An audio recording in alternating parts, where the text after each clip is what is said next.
So the first group of drugs that we're going to talk about are the typical antipsychotics or the first generation drugs, all of which are listed here on the right. You don't need to know the chemical distinctions of phenothiazine or butyrylphenone.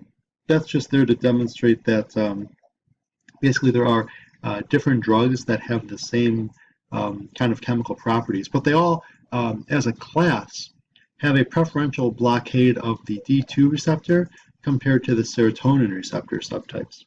And so that's the thing that kind of distinguishes them from the other class. Obviously, it's the opposite for the atypicals.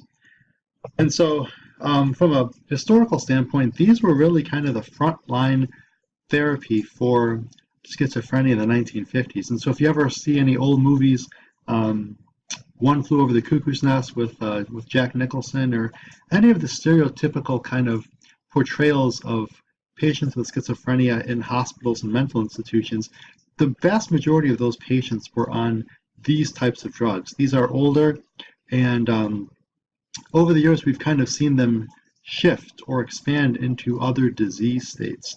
And so they, as a group, they offer profound blockade of the D2 receptor. There's also some blockade of the serotonin receptor, as I said before, and these drugs are great for treating the positive symptoms.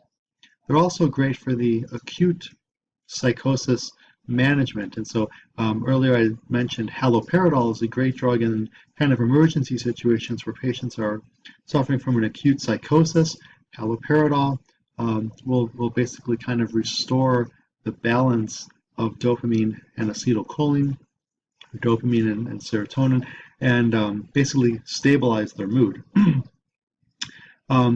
From a chemical standpoint, if you guys are into chemistry at all, they have a high degree of resemblance to tricyclic antidepressants. And in fact, many of these drugs were the kind of the forerunners to the medicinal chemistry that made tricyclic antidepressants. We can also kind of subdivide them into high potency versus low potency. The highly potent drugs include haloperidol and the FLUs, so fluphenazine, trifluoropyrazine, and others that have similar names, but those are the main ones.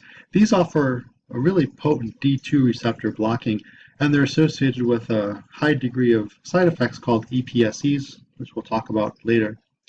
The lower potency drugs include thioridazine and chlorpromazine. These have a much lower incidence of these excitatory postsynaptic type of erratic movements, but they also offer a higher degree of affinity to the serotonin receptor blockade and also to other neurotransmitters. And so there's a lot of kind of messy overlap between all of these drugs. As a group, they also have relatively long half-lives. The vast majority of these drugs are administered just once a day, and they offer pretty good CNS penetrance. And so they get into the blood-brain barrier, they get through it based on the lipophilicity. But as a class, they can also affect other receptors. And so fluphenazine has well-documented alpha antagonism. Chlorpromazine and thioridazine offers some muscarinic receptor blockade. Chlorpromazine and thiothiazine also have H1 receptor blockade ability. And so in the CNS, of course, that translates to sedation. There's also a handful of drugs within this category, two of which are listed here, that can alter eye physiology and in higher doses can produce eye pathologies. Haloperidol is a really interesting drug. It's an old drug. It's the drug that we suspect Van Gogh was on when he painted some of his more well-known pieces of artwork. Chemically, we said it's a butyrylphenone, and it acts like a typical antipsychotic, and so you get very profound antagonism of dopamine subtype 2 receptors, but also a slight antagonism of some of the serotonin receptor subtypes as well. You see some alpha-2 antagonism, and you also see some muscarinic antagonism as well, but it's relatively minimal. It's a really old drug, we said. There's lots of experience, and it's got a really high therapeutic index, even though it is a centrally acting drug. It's really great for the treatment of positive symptoms and schizophrenia, as well as the manic phase of bipolar disorder, aspects of Tourette syndrome, particularly tics, Huntington's disease-associated chorea, and in general agitation. But the major side effects are these extrapyramidal side effects, which we'll talk about shortly. In terms of other side effects that are associated with these first-generation agents, obviously the neuromalignant syndrome is a big one, and that, again, is stemming from its dopamine receptor antagonism. Many of these drugs also affect prolactin. As a side effect, they can produce gynecomastia. They can also produce impotence as well in men. Many patients, especially with some underlying cardiac dysfunction, you can see the production of torsade de pointe, as well as the production of seizures in other patients. And then they can also produce what's known as tardive dyskinesias, which I'll define later. The lower potency drugs as a group offer less dopamine receptor antagonism, but you see highly associated other receptors, so histamine, muscarinic, and serotonin. And so the main side effects you see with these drugs include sedation and orthostatic hypotension and the possibility of tachycardia.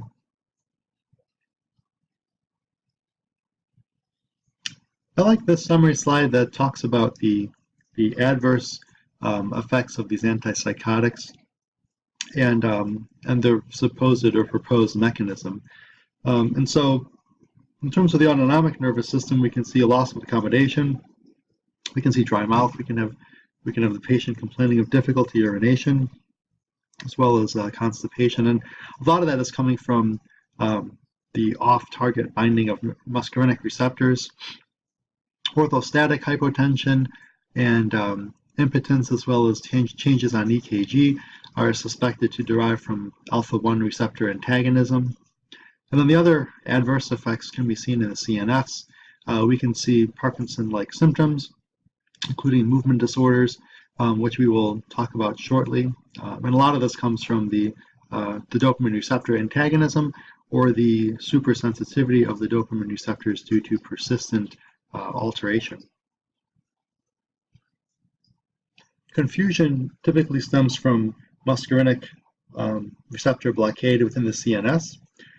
There's also an endocrine type of adverse effects coming from dopamine receptor blockade in the periphery, and we can see metabolic alterations coming from what we think are more serotonin and possibly histamine receptor antagonism as well. And so some of these adverse effects can be treated appropriately. So, for example, dry mouth can be treated with gum, water. There are some OTC drugs that can cause a rehydration of the mouth. Constipation, of course, can be treated with fiber and prokinetic type agents. Orthostatic hypotension, coming from alpha-1 receptor antagonism, can be treated with more water, a little bit increased salt intake, and then telling the patient to slowly change position so that they don't get lightheaded and dizzy when they stand up. The Parkinsonian symptoms can be treated with benzodiazepines.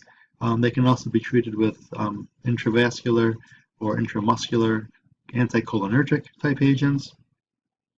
The tardive dyskinesias we will talk about later in this lecture. EKG changes should be monitored and then treated as needed. Impotence and infertility could be treated with IVF, of course, or in men, erectile dysfunction type drugs. And the hyperlipidemia can be treated with diet and exercise or simply with a statin.